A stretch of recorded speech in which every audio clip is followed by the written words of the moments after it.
pagi saudaraku yang diberkati oleh Tuhan kita Yesus Kristus.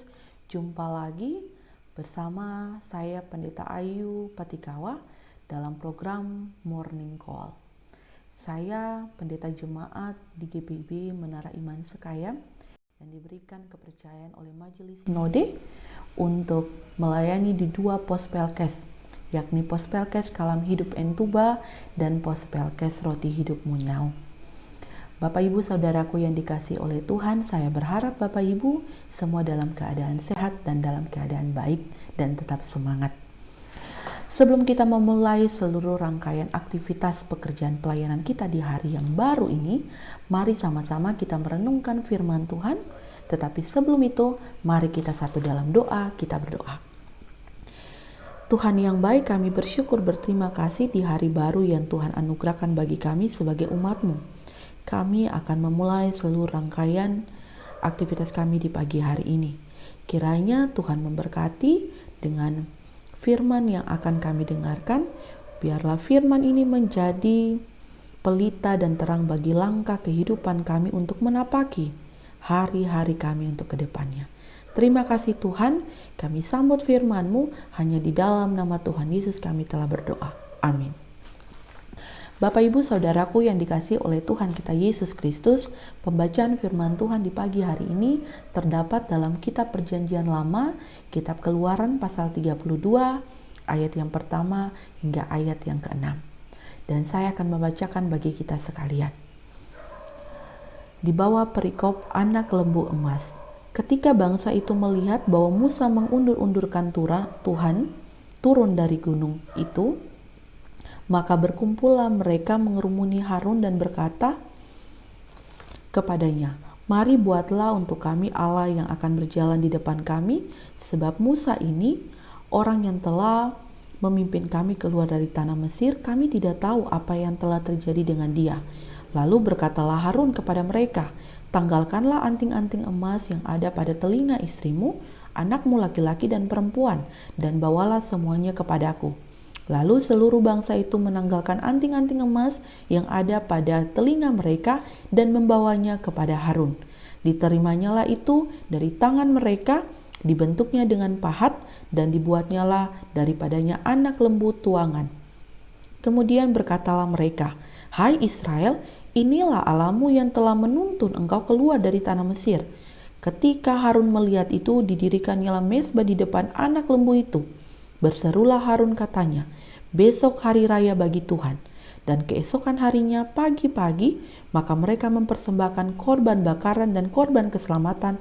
Sesudah itu, duduklah bangsa itu untuk makan dan minum, kemudian bangunlah mereka dan bersukaria.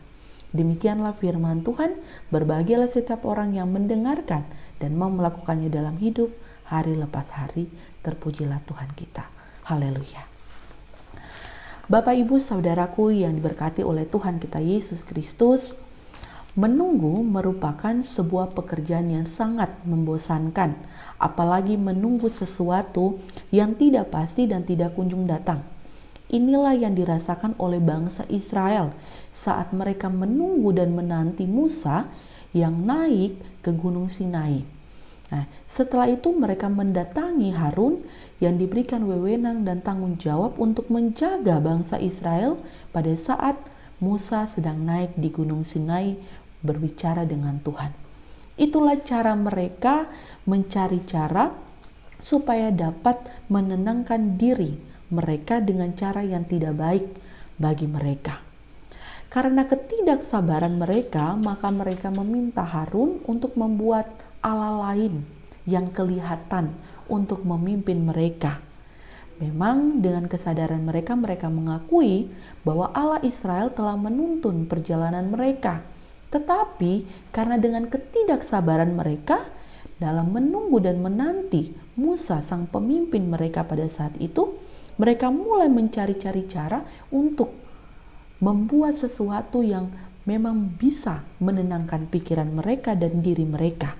Dengan mudahnya, apa yang mereka lakukan ini, mereka melupakan jati diri mereka sebagai umat pilihan Tuhan.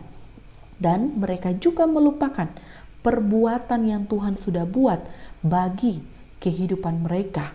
Padahal Tuhan sudah melakukan banyak cara, banyak perbuatan ajaib. Tuhan sudah mengeluarkan mereka daripada tanah Mesir, dari penindasan di Mesir. Tuhan juga sudah berjalan bersama dengan mereka melewati Laut Teberau. Nah, banyak sekali kejadian peristiwa yang Tuhan sudah buat bagi kehidupan bangsa Israel. Tetapi karena sifat mereka, sifat manusia yang tidak sabar dalam menanti dan menunggu Tuhan, maka mereka mencari cara lain. Ironisnya, Bapak Ibu Saudaraku yang dikasihi oleh Tuhan, bukan saja umat Israel yang berbuat ataupun berbuat kesalahan ataupun tidak taat kepada Tuhan, tetapi Harun pun juga menunjukkan bahwa dia tidak setia dan tidak taat kepada Tuhan. Ia menyetujui usulan dari umat Israel untuk membuat patung yang kelihatan bagi bangsa Israel. Dengan demikian, Harun meminta seluruh perhiasan yang ada pada diri bangsa Israel untuk dibuat menjadi patung emas, patung lembu emas.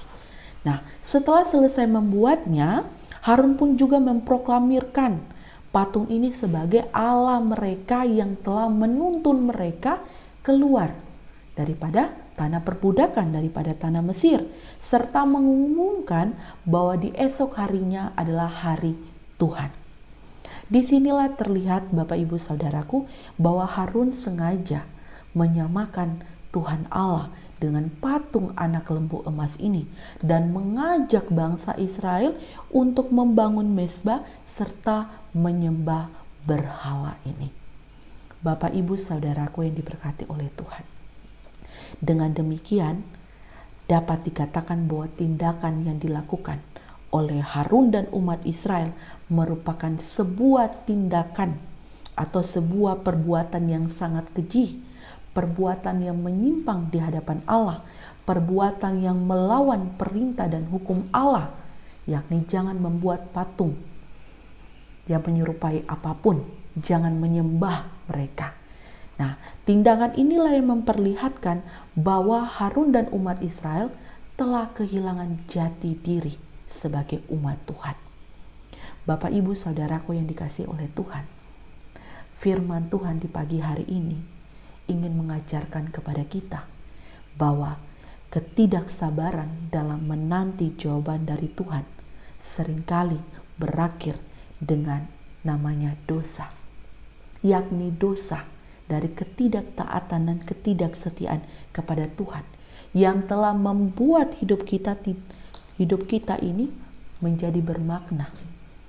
Nah, jadi dari ketidaktaatan ini kita menjadi orang-orang yang tidak memiliki jati diri, tidak lagi diberkati oleh Tuhan, tidak lagi menjadi umat pilihan Tuhan karena ketidaksabaran kita dalam menanti menunggu jawaban daripada Tuhan.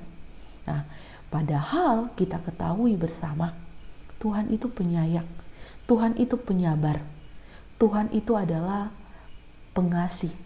Tetapi Tuhan itu pun juga merupakan Tuhan yang pencemburu. Kenapa Tuhan yang pencemburu? Karena Dia tidak menginginkan umatnya menduakan hatinya. Tuhan ingin umatnya itu tetap bersandar kepada Dia, tetap memiliki sifat yang taat dan setia hanya kepada Dia yang telah membuat segala sesuatu.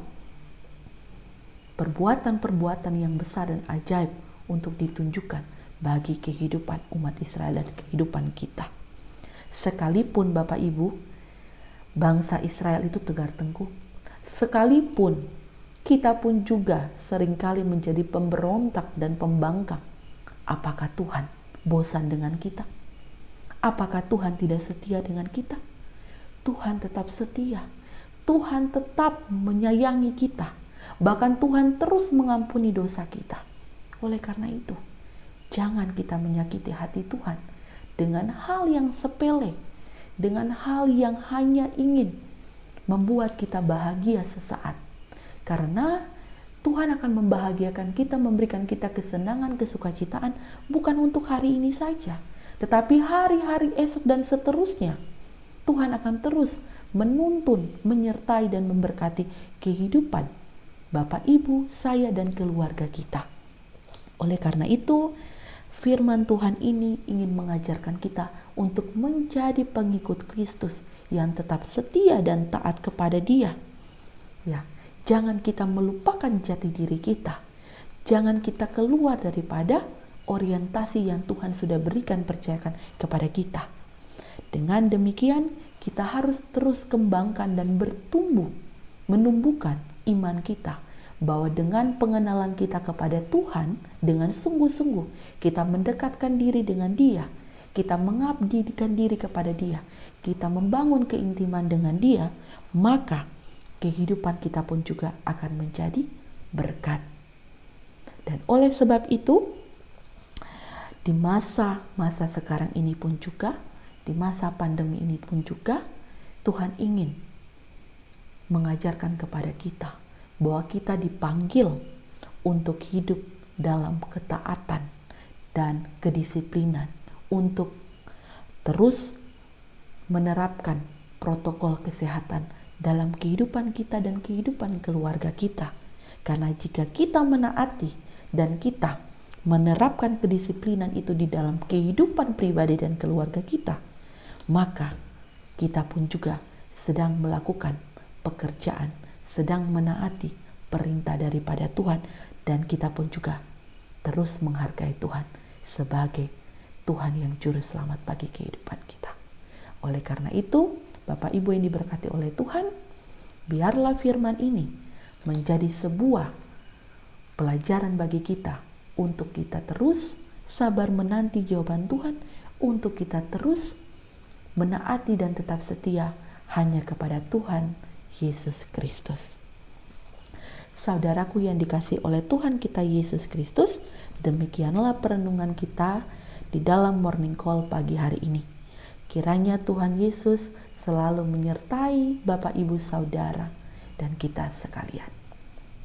Amin. Bapak, Ibu, Saudaraku yang dikasihi oleh Tuhan, kita akan menutup firman Tuhan ini dengan doa. Mari kita berdoa.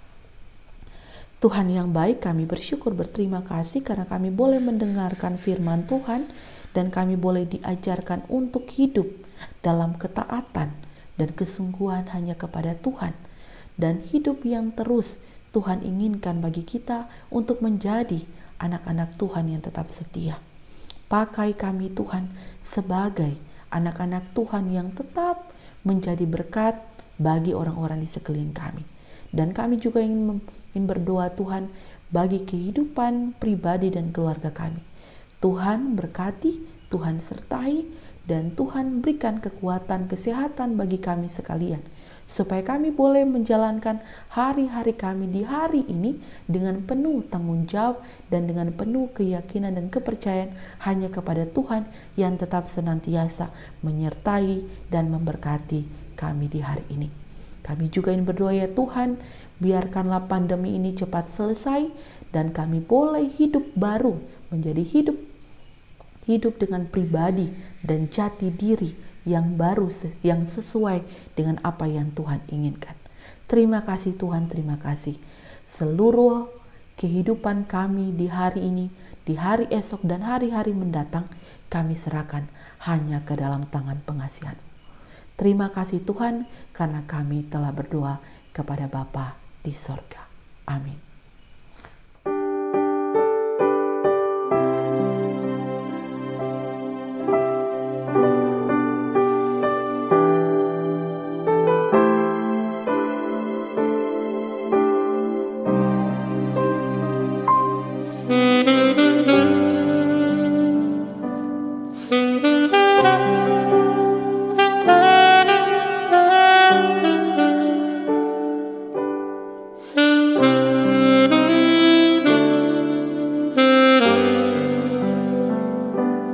Thank you.